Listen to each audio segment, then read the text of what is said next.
Well, some of them, the granite in the Great Pyramid comes from more than 500 miles to the south. It is very hard for archaeologists to explain how that was done using purely leverage and mechanical advantage. You can say, oh, perhaps they built a ramp and hauled the stones up the ramp. In 2017, scientists scanning the Great Pyramid discovered something impossible. A hidden chamber, 30 meters long, sealed inside with no entrance. Graham Hancock believes what's inside could rewrite human history, but the chamber is only the final clue. The real evidence, he claims, is carved in water-eroded stone, encoded in star alignments that shouldn't exist, and buried in a layer of cosmic debris. Here's why Hancock believes ancient Egyptians didn't build the pyramids. The pyramid anomalies. Graham Hancock has identified several red flags within the pyramids, starting with their impossible precision. The structure was built from over 2.3 million blocks, each fitted so precisely that not even a sheet of paper can slide between them. Some of these blocks weigh as much as 80 tons and were said to have been quarried from Aswan, nearly 500 miles to the south. Yet there is no surviving evidence of how these blocks were moved, lifted, or set with such perfection.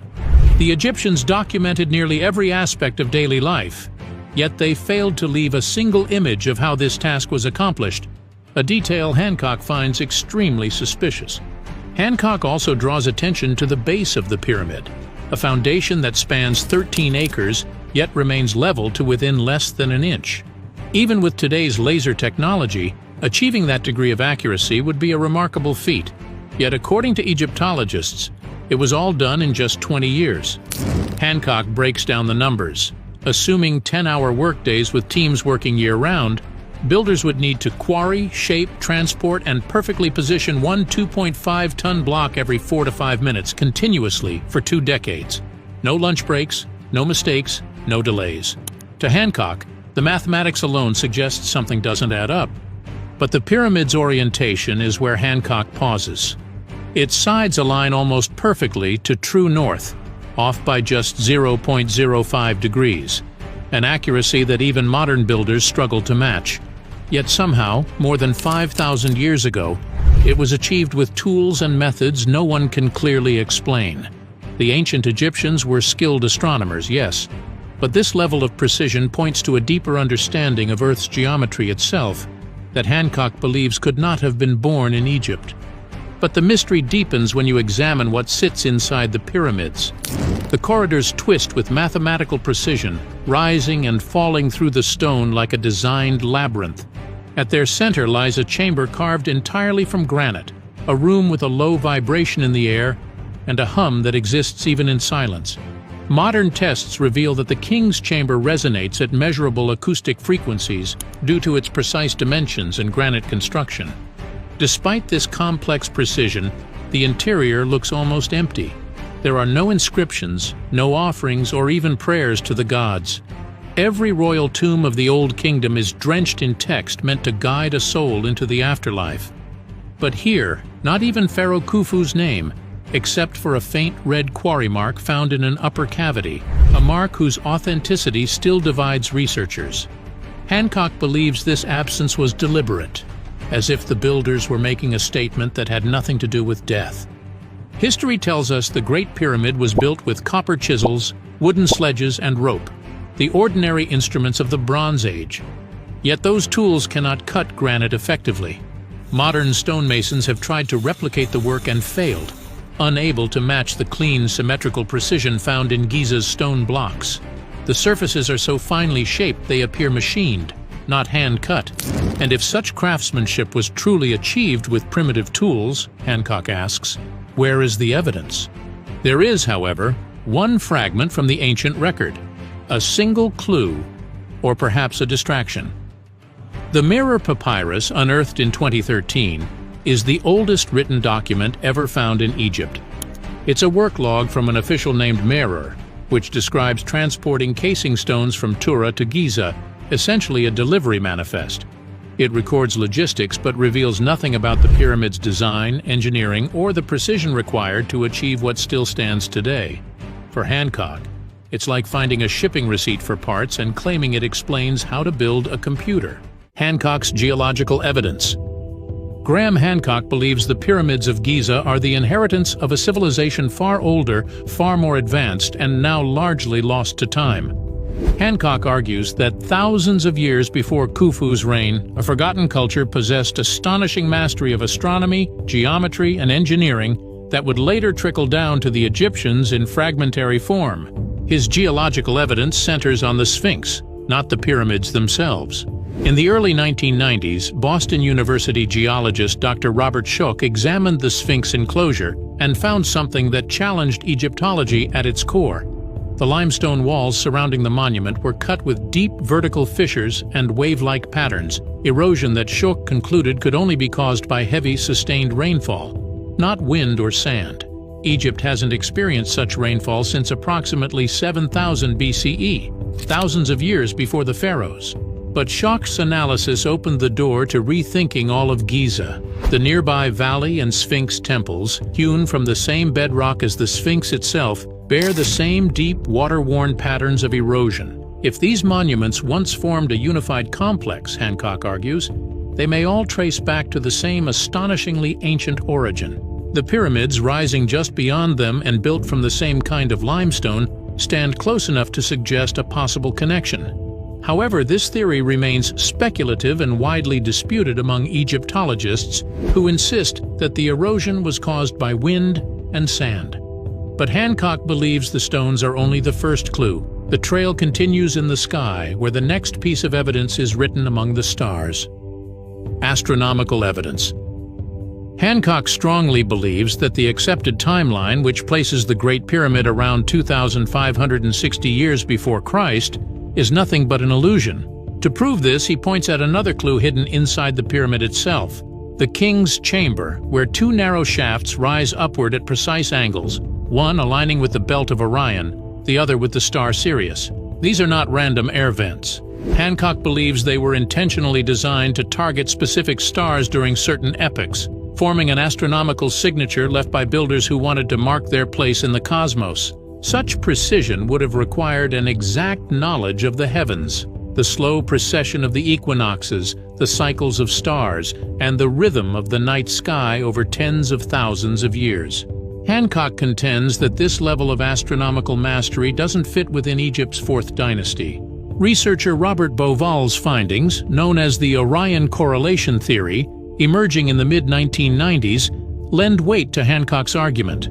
Bauval proposed that the layout of the three Great Pyramids was no accident. When plotted from above, their alignment mirrors the pattern of Orion's belt, with one crucial deviation. The smallest pyramid, that of Pharaoh Menkore, sits slightly askew, just as Mintaka, the faintest star, is offset from the line formed by Alnitak and Alnilam. The correspondence was too exact, Bauval argued, to be coincidence. The largest pyramid, belonging to Khufu, aligned with Alnitak, the brightest star, while the central pyramid, Pharaoh Khafre's, matched Alnilam. Together, they formed a terrestrial map of the heavens.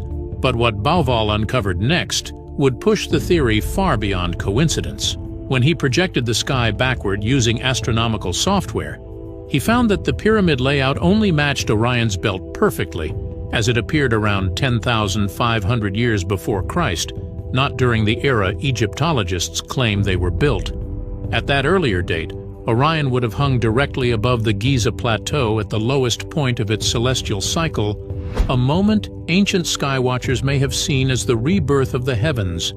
In Egyptian mythology, Orion was linked with Osiris, the god of resurrection and cosmic balance. Bauval argued that the pyramid's alignment was sacred geometry and a deliberate attempt to mirror the heavens on Earth. The Nile itself, flowing just east of the pyramids, mirrors the Milky Way, forming a terrestrial counterpart to the celestial river that winds across the heavens. Even more striking is how the pyramid's internal structure ties into this stellar connection. The southern shaft from the King's Chamber points directly to Alnitak, the brightest star in Orion's belt, while the northern shaft aligns with Thuban, the pole star, as it appeared 2,500 years before the Common Era. This dual targeting, Hancock notes, indicates a complex understanding of multiple epochs, a design meant to preserve astronomical data across ages. The builders, whoever they were, seem to understand that the Earth's axis slowly wobbles in a cycle that takes roughly 26,000 years to complete. This slow drift, called the precession of the equinoxes, causes the stars to shift position across the ages. Yet history tells us this motion wasn't discovered until the Greek astronomer Hipparchus identified it in the 2nd century before Christ. So how could the pyramids' builders have encoded a phenomenon modern science only recognized millennia later? Either history is missing a chapter, or someone was watching the skies long before we thought. To Hancock, this is one of the most compelling pieces of evidence that the pyramids' builders inherited a body of advanced astronomical knowledge from a civilization far older than Egypt, a culture that understood the long cycles of the heavens and sought to preserve that understanding through architecture. Hancock expands Bauval's findings beyond Egypt.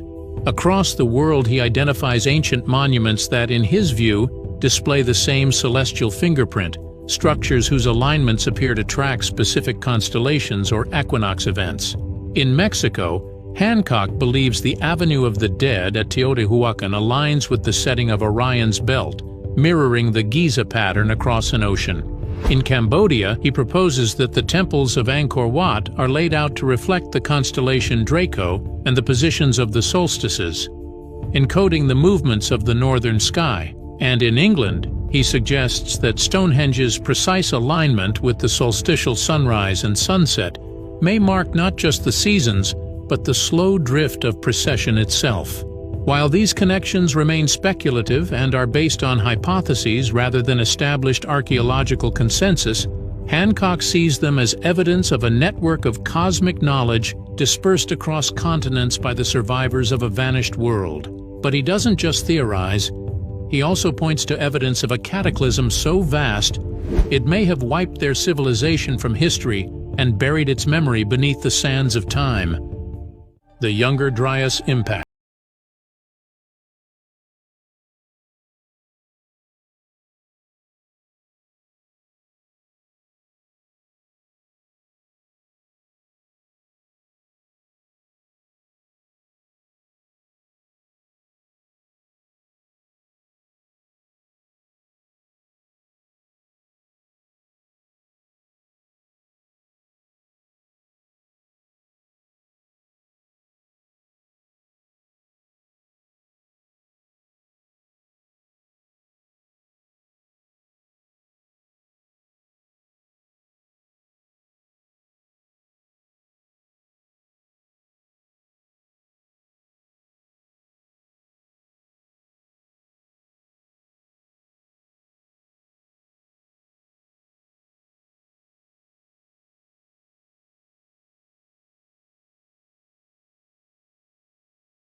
Next one.